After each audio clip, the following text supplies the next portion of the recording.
kamid ah macallimiintii ilaalinayay ardayda ee bilaabal cad iyo habsanka iyo xareebay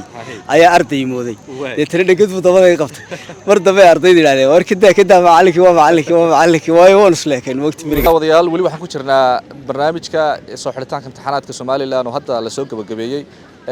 saacadii hudubay ama maalmihii hudubay waxa si weyn u maqlayseen in ardayda imtixaanka ay u fadhiisanayso balse waxa jira ardaydii macallimiintii soo saartay oo u baahan iyaguna qudhooda in la wareysto oo la xuso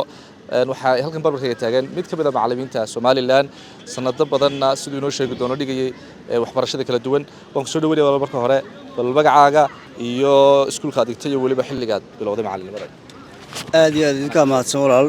baahda saxaafadda guud ahaan dhamaantiin walaal saas sheegtay magacaygu Xasan Cabdullaahi Cige waxaan ahay bare ka tirsan wasaaradda waxbarashada iyo tacliinta sare gaar ahaan dugsiyada sekondariyada ah marka waan soo dhaweynaa aad baan soo dhaweynaa way muddo inta laga dhigaysay waxbarashada wallaahi waxbarashada waxaan dhigayay muddo adigu 2011 ayaan bilaabay waxaan dhigayay muddadaasi inta u dhaxaysay 2011 ilaa iyo imika oo aan ku guda jiro waa ilaa 16 sano ilaa 15 sano ayaa dhigaysay way ustaad bal waxyaabihii muddada aad joogtay kale waa muddo 16 sano gaaraysa muddada aad joogtay waxyaabihii ka yaabiyay markii inta waxbarashada dhigaysay qalinka haysay maxaad nooga sheegi kartaa niyow horta waxbarashadu iyo shaqooyinku guud ahaan mid kasta wuxuu leeyahay aragnimadeeda maalmaha ugu wanaagsan tahay iyo maalmaha ugu adag tahay iyo maalmo magaranaysa entertainment ama xiiso leh waxyaabo fara badan marka waxa igu la yaab badnaa markii aan bilaabayay 2011 anigoo lagu soo qoray teacher training bil yar oo ardayda lagu tijaabiyo macallinka inuu wax dhigi karo ama guud ahaan macallinimadiisa lagu qiimeeyo dugsiga sare ilays ayaa wax dhacday in anigoo albaabka taagan oo doonay inaan galo galaaskii ayaa mid kamid ah macallimiintii ilaalinayay ardayda ee bilaabal cad iyo habsanka iyo xareebay ayaa arday mooday deetana dhagad buu dabada ay qabtay mar dambe ardayda ilaalinay war kada macallinkii waayo waan isleekeen waqti miriga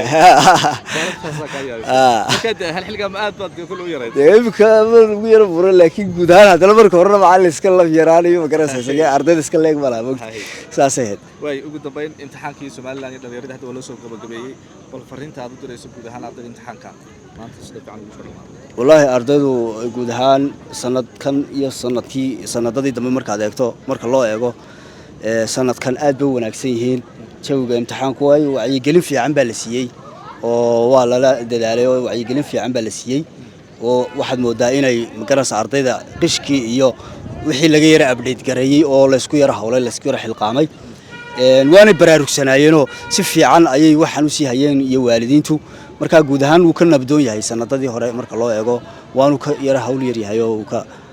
khilaafaadkiisa iyo caqabadiisa keeri way ustaad ugu dambeynada su'aasha ku weydiiyo xilligii ardayda qalin jabinaysay adiguna ardayga aad ahayd waxa jiray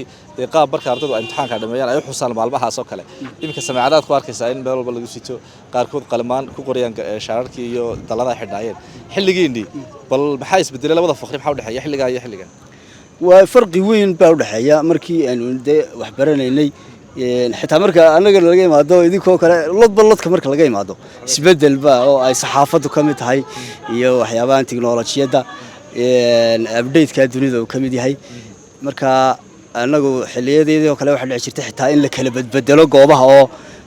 aad loo kala badbedelo dugsi hoose dhaxeeyado standard 4 la marayo deetana goobta quraatay inta heelaysay inta deydeyso ay kugu qaadan jirtay waxa dalxiis loo noqon jirtay dugsiga lagu galayay iyo helitaankiisa iyo waxa soo kale ayaa dalxiis loo noqonaysay iyo jawi degmalo iyo waxyaabo fajiciisaada laakiin imika dadku casri wixii way wada fudud yihiin waa la og yahay GPL baa laga eegayaa waxyaabo fara badan wadooyinkii dugsiga goobta aad iyo aad